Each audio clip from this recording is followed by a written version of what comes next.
Olá, falaremos sobre medicina no século XIX. Nosso grupo é composto por Eduarda, João Pedro Matos, Luiz Felipe Nogueira, Luiz Felipe Rodrigues, Maria Eduarda Raal e Raíssa Montoro. Brasil no século XIX. A família real portuguesa foi responsável por fundar e criar as primeiras escolas de medicina no Brasil, sendo a primeira na Bahia e a segunda no Rio de Janeiro, uma das mais famosas. A Academia Imperial de Medicina foi fundada, porém inaugurada apenas durante a regência de 8 de maio de 1835, com a sua finalidade sendo a sanitização dos portos e higienização deles, e combate às endemias no país. As Santas Casas são responsáveis por mais de 50% dos tratamentos de alta complexidade no SUS, sendo elas a única opção presente em várias localidades do país. A sua fundação data da época da colônia, onde seu objetivo antigamente era apenas de tratar os enfermos dos portos. O eletrocardiograma, o raio-x, o termômetro de mercúrio e o esfigmomanômetro são invenções que merecem destaque. Outro grande nome do século XIX foi Charles Bell. Bell foi um grande cirurgião anatomista escocês e seu principal feito foi descobrir a paralisia de Bell ou paralisia facial periférica. Em 1830, ele descreveu uma mulher de meia idade com paralisia progressiva dos membros e da língua com sensibilidade normal. Também em 1830, Bell descobriu a distrofia, que se resume na má nutrição, fazendo com que os afetados pela doença aparentam ter perda de musculatura e podem parecer desnutridos de acordo com o caso. Em 1802 e 1803, publicou uma obra junto com seu irmão John Bell. A obra se chama Anatomy of the Human Body e se tornou uma das obras mais importantes de sua carreira. O estetoscópio, um dos principais símbolos da medicina, também foi criado no século XIX. Em 1816, o médico francês René Laennec inventou o primeiro modelo de estetoscópio, que era formado por um longo tubo de papel laminado. René ficou conhecido como o pai da medicina torácica e revolucionou a ausculta dos sons vitais do coração e do pulmão.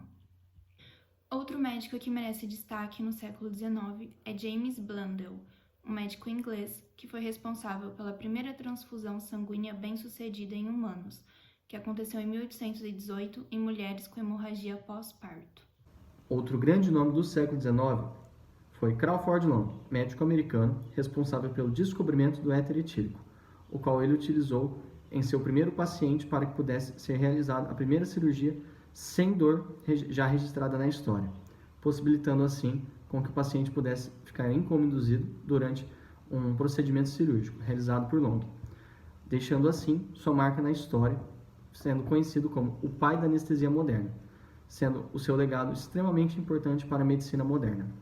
Rudolf Virchow foi um médico, patologista, antropólogo e político alemão, considerado o pai da patologia celular e da medicina social. Ele nasceu em 1821 na Prússia e se formou em medicina pela Universidade de Berlim em 1843. Ele foi o primeiro a demonstrar que as células doentes derivam de células saudáveis do tecido normal e que as doenças se transmitem através das células individuais, e que também foi o primeiro a descrever leucemia de maneira objetiva, além de introduzir os termos trombose e embolia. Virchow se envolveu em questões de saúde pública, higiene e saneamento, e foi um opositor do chanceler Bismarck. Ele morreu em 1902 em Berlim, deixando mais de 2.000 escritos científicos. Louis Pasteur foi outro grande nome do século XIX. Ele foi um grande cientista e bacteriologista francês, e foi um dos principais nomes na teoria da biogênese. Através de um experimento, conseguiu demonstrar conclusivamente a impossibilidade da geração espontânea da vida, que era defendida pela teoria da abiogênese. Esse experimento ficou conhecido como pescoço de cisne, mostrando que seria impossível gerar vida com a ausência de outra vida. Além disso, Pasteur foi o responsável por desenvolver a vacina antirrábica em 1885 e foi também responsável por desenvolver a vacina para a cólera das galinhas em 1889.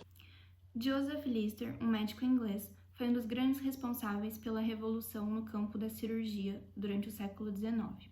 Lister, a partir de 1865, passou a utilizar e recomendar a asepsia cirúrgica, que consistia basicamente no uso do ácido carbólico, também conhecido como fenol, de forma pulverizada durante as cirurgias sobre o corpo do paciente, no local das incisões.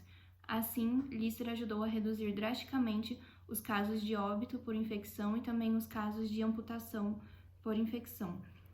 E uma das curiosidades é que o Listerine, conhecido hoje em dia como enxaguante bucal, foi criado em 1879 como um antisséptico cirúrgico e recebeu esse nome em homenagem ao Lister. Robert Koch foi um médico bacteriologista alemão, considerado o pai da bacteriologia e um dos fundadores da microbiologia. Ele descobriu as bactérias causadoras da cólera e da tuberculose. Em 1883, foi enviado ao Egito para investigar o surto de cólera por lá. Ele recebeu também o Prêmio Nobel de Medicina em 1905 por sua descoberta do bacilo da tuberculose. Ele também realizou pesquisas sobre a malária, a peste bovina e a febre aftosa em várias partes do mundo. Outro grande nome do século XIX foi Freud, o pai da psicanálise. Ele acreditava que os desequilíbrios psíquicos eram consequências de repressão de sentimentos, que deveriam ser externalizados em diálogos de forma consciente entre o paciente e o psicanalista. Por ser pesquisador em áreas como a neurologia e a psicologia, foi um dos primeiros a propor a cocaína como analgésico e estimulante para tratar transtornos mentais. Freud também deu fundamental importância à infância, pois dizia que as experiências negativas vividas nesta época poderiam se tornar um trauma na vida adulta. Como nós já vimos, foram diversas as contribuições para a medicina no século XIX, e não podemos deixar de citar Pierre e Marie Curie, porque eles também fizeram descobertas incríveis e bastante significativas para a área. Bom, em sua tese de doutorado, estudando com a pletblenda, que é um minério rico em urânio, Marie Curie conseguiu provar que o óxido de urânio é um mineral capaz de eliminar a radiação armazenada nos átomos, o que fez com que ela descobrisse a radioatividade. Cerca de um ano depois, juntamente com seu marido Pierre e utilizando-se da técnica da cristalização fracionada, eles anunciaram a descoberta de 2 novos elementos, que foram o polônio e o rádio. Com o passar do tempo e o aprofundamento de suas pesquisas, eles descobriram que a radiação podia matar células de tecidos doentes, e foi aí que se iniciou o estudo da radioterapia, que mais tarde seria usado como um tratamento oncológico, ou seja, um tratamento para o câncer. Além disso, é importante ressaltar que durante a Primeira Guerra Mundial, Marie Curie dedicou-se à construção de máquinas de raio-x em carros, e essas máquinas funcionavam como um serviço de radiografia móvel, e foi bastante útil para ajudar os soldados feridos em combates.